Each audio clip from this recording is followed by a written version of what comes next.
am so pissed off at the Democratic Party. Don't get me started, Steve. So, what should they be doing right now?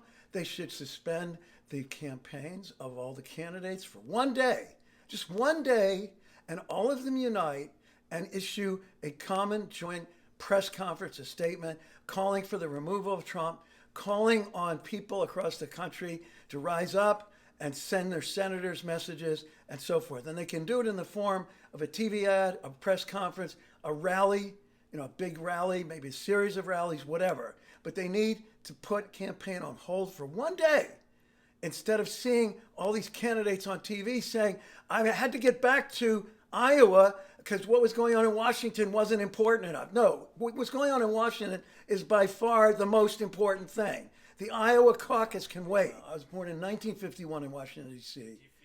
And at the age of 10, I became politically aware, believe it or not. At the age of 11, during the Cuban Missile Crisis, I was delivering the Washington Post.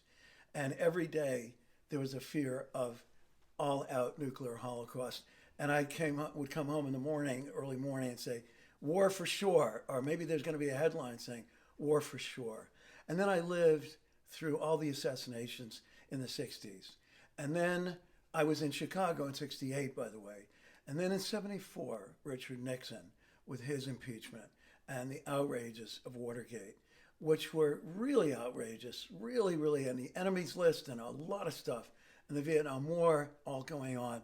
And that was a crisis. And then the Clinton ridiculous impeachment was a crisis, totally absurd. But this has taken our country to the existential edge. And this is a crisis that people have to be full-time aware of right now. Yeah, I mean, Banana Republic, that's what we call South American dictatorships, Latin American dictatorships. And, Trump is acting like a typical demagogue, a typical totalitarian, authoritarian person. But it's not just about Trump. It's about all the people enabling him and all the people who've been brainwashed by him and all the people who are going along with this insanity. And Timothy Snyder wrote a book that came out just as Trump was taking office called On Tyranny, a really short book. He's a professor at Yale in history. And he was talking about how the institutions are very vulnerable. And if we don't protect the institutions, this kind of stuff can happen. And we've seen how vulnerable the institutions are, all of them, really vulnerable.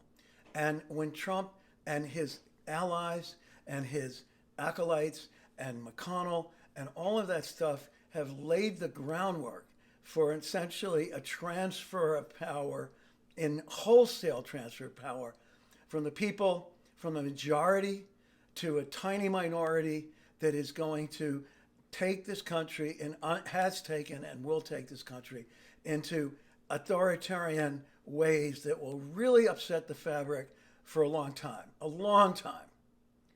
That's what I'm worried about. One of the things that I'm amazed about that has not, as far as I know, has not been mentioned in the House articles or even in any of the arguments on the floor is the intimidation of witnesses. The intimidation of witnesses. When Marie Yovanovitch, in the middle of her speaking to the House Intelligence Committee and testifying, while she was testifying, Donald Trump unloaded one of his tweet storms against her. That's intimidation of a witness. That's a federal crime. The other one is John Bolton has expressed desire to testify now before the Senate. And immediately when that happened, Trump went on the tweet storm and basically essentially threatened him not to. He's also, of course, threatened Adam Schiff directly. And basically, he has run roughshod over the entire Republican Party, which has become a cult. And like all cults, it will come to an end, and people in the cult will be running for cover, just like people in the Jonestown cult and in the Branch Davidian cult and in Waco, Texas, where that was Branch Davidians, and in the Charles Manson cult, okay? And this cult, like Scientology, seems to be a little bit more, respectable, but no, it's not any more respectable than Scientology, even less so. This cult will come to an end and people will be held accountable. People will be held accountable when this cult comes to an end. But in the meantime, if we don't remove Donald Trump now, he will play Donald Trump on steroids for the next 9 months, destroying all the legitimacy of all coming elections, the presidential and all the other ones, including all the work that Stacey Abrams is doing down in Georgia on fighting against voter suppression. Voter suppression will become the byword of the day. There'll be so much voter suppression, me and Steve might not be able to vote. Okay? Even me and Steve, two upstanding gentlemen from Massachusetts, maybe we'll get suppressed. The time is now. Democratic Party, the time is now. And one more thing I want to say is that the Republicans are all about tactics. It's solely a tactical organization. There's no strategy, and there's definitely no principles. There's no principles in any of their arguments. I have not heard one principle at all. All they've talked about is basically their own tactics and then criticizing the tactics of the Democrats. The heroes that I've seen so far have been Adam Schiff, brilliant, unbelievably brilliant closing arguments, and all his arguments on the Senate floor and in the House. Nancy Pelosi for orchestrating, organizing, being really tactically smart and strategically smart.